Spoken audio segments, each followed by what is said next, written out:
बिस्मिल्लाहिर्रहमानिर्रहीम। अस्सलामु अलैकुम वरहमतुल्लाहि वबरकातुहू। मैंने गोरकन बाबा से पूछा, बाबा जी गुनाहगारों की कब्रों का भी कुछ अहवाल बताएं। बाबा जी अफसरदा लहजे में बोले, अब आदमी की कब्र तैयार करते हुए बहुत मुशक्क़त करनी पड़ती है। कब्र की मिट्टी सख्त होती है तो कहीं पत्थर कब्र की तैयारी में रुकावट बन जाते हैं। आजकल कब्रों की खुदाई के दौरान सांप बिच्छू का निकल आना आम सी बात हो गई है। कई कब्रों की खुदाई करते हुए अजीब सी वहशत और घबराहट तारी हो जाती है।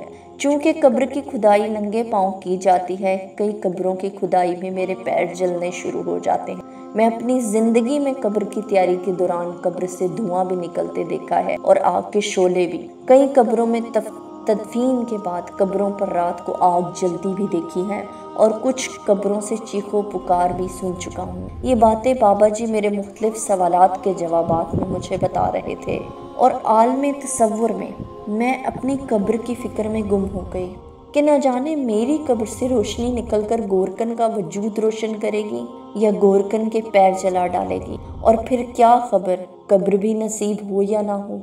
ये मेरी और आपकी फ़ानी ज़िंदगी की मुशक्क़तें हैं जो मैं आपकी खिदमत में अर्ज़ कर रही हूँ।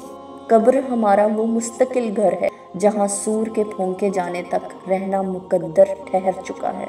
कभी कभी अपने दिलों को मोह लेने वाले आर्जी घरों को कुछ देर के लिए फरामोश करके कब्रिस्तान में, जहाँ मैं और आप हमने मुस्तकिल रिहाइश इख्तियार करनी है, जाकर मकीनों की रिहाइश गाहों को भी देख लिया करें ताकि अपनी रिहाइश गाह के प्लॉट का भी अंदाज़ा हो और उसमें अपनी रिहाइश के लिए ख्यालों और तसव्वुर में ताने बाने भी बुनते रहा करें। कब्रिस्तान दुनिया की वाहिद इंटरनेशनल हाउसिंग सोसाइटी है नाज़रीन, जिसमें आपको 2 गज़ का प्लॉट बगैर तरक्याती कामों के मिलता है, जहाँ हर फर्द को अपने प्लॉट में रोशनी, कुशादगी, खुशगवार हवाओं और बागात वगैरह का इंतज़ाम पहले से खुद करके आना पड़ता है। लिहाजा क्या ही अच्छा हो कि जब मैं और आप अपने मुस्तकिल घरों को जाएं तो सारे इंतज़ामात पहले मुकम्मल हों और कमी हो तो सिर्फ मेरी और आपकी आमद की। अल्लाह हम सब की इस आने वाली मंजिल को आसान बनाए।